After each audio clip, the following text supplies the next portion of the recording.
భారత్ మీద నార్వేకి అంత ద్వేషం ఏంటి? నార్వేకే ఉందా? లేకపోతే ఒక వ్యక్తిగా ఉందా? ఎందుకంటే మనం యూరప్ దేశాలైనా ఎవరితోని భారతదేశం ప్రపంచంలో ఏ దేశాన్ని ద్వేషించదు. ఇంక్లూడింగ్ పాకిస్తాన్. పాకిస్తాన్ కూడా మనం ద్వేషించం. వాళ్ళు మనల్ని ద్వేషిస్తుంటే మనం అసహించుకున్నాం. ప్రజలుగా అసహించుకున్నాం గానీ, ప్రభుత్వం అయితే బాధ్యతాయుతంగానే ఉంది. బంగ్లాదేశ్ మీదనైనా అట్లాగే ఉంది. కానీ దరిద్రం ఏంటంటే కొన్ని కొన్ని దేశాలు టర్కీనా, లేకపోతే పాకిస్తానా, లేకపోతే బంగ్లాదేశ్ ఇప్పుడు తయారైంది. అట్లా మన మీద హేట్రేట్ అన్నటువంటిది పెంచుకుంటాం. అది మతపరమైన పెచ్చతో.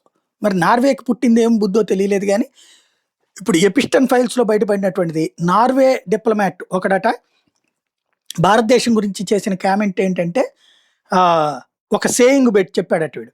ఏంటంటే, "ఓ భారతీయుడిని ఆహ్, ఒక పాముని పక్కన పెడితే నేను ముందు పాముని కాదు భారతీయుడిని చంపుతాను" అని చెప్పేసి. ఇది టెర్జే రోడ్ లెర్సన్.